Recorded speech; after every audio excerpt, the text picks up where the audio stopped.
Ladies and gentlemen, what is up?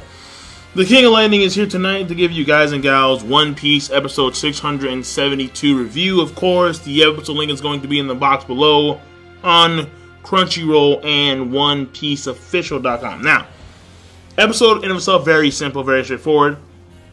Basically, it is what's happening over at the Sugar and Usopp and the Tontada situation. And basically, Sugar and Trebol have, for the most part, cleaned house. Then you have what's going on in the Coliseum, which is actually fairly straightforward because Rebecca is getting punked, and Bartolomeo is now on like specific guard duty from Sabo to guard her ass. And finally, you have what's going on with the toy soldier, and the toy soldier getting fucked up by Lao G. Oh, Lao G. So the main thing in this episode is that we find out who Kyros is, the legendary gladiator. 3,000 wins, 3,000 matches, undefeated in the arena. And we also are getting hints about who the individual was who killed the mother of Rebecca, Scarlet. And I think we already know because we got a flashback of that. I'm pretty sure we did. No, we didn't. So we're getting hints of that because Diamante's talking mad shit right now. So point here is that we have hints of something big. We found out who the toy soldier really is and how he wasn't given a contract like the rest of the toys. In fact, apparently he was the first person in the country to return to a toy by Sugar. And apparently she forgot, or some circumstances arose where she could not give him a contract. So that's why he was able to go around and creating this anti-Don Quixote resistance faction among the Tontada and toys, and so on and so forth. So that was his doing.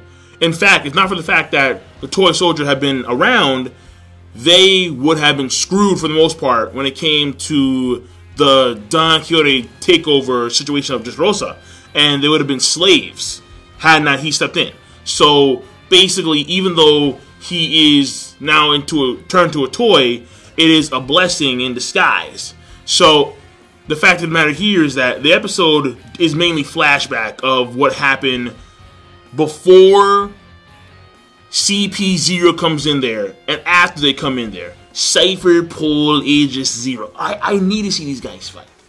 Like, I can't wait. I know at some point in the future, like, honestly, given the fact that the One Piece series takes so long from an overall story standpoint, give or take like 5-6 years since when we are gonna see Cypher, Pole, Aegis, Zero fight. But I gotta see them fight. I have to. I'm like, yo, I can't wait.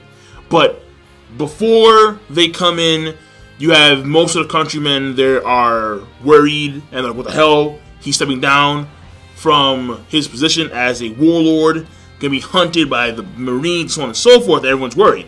Aside from the Tontada, aside from the imprisoned gladiators and Rebecca.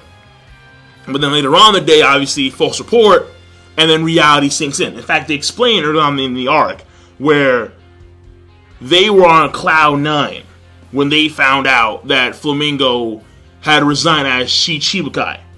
And to find out a few hours later that that was a false report, they came plummeting back down to planet Earth at the speed of light.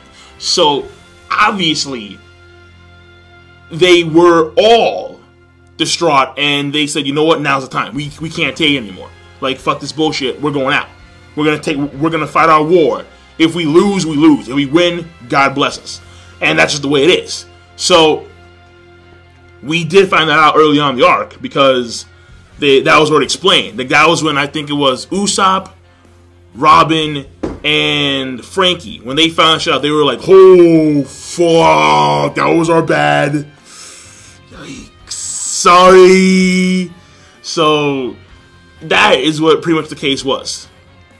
Now, the animation was okay, not that big of a deal. The pacing was relatively slow. There was one part in particular where I was like, really? I mean, it was hardcore, but at the same time, it wasn't really hardcore at all. Basically, mixed feelings. Where you have Usopp and Leo, like, stare-off moment. Like, oh, eyes quivering. Eyes quivering. Oh, no pupils.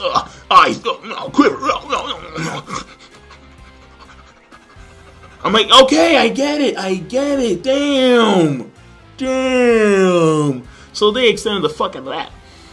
And they did show you some more Zoro against Pika, but that's not a big deal. And we really got, again, no extended fight shit of Sabo and Burgess thus far, which is sucking massive balls. But overall, the episode was simple, straightforward. And again, it's the fact that the toy soldier is Kiros, and that's it.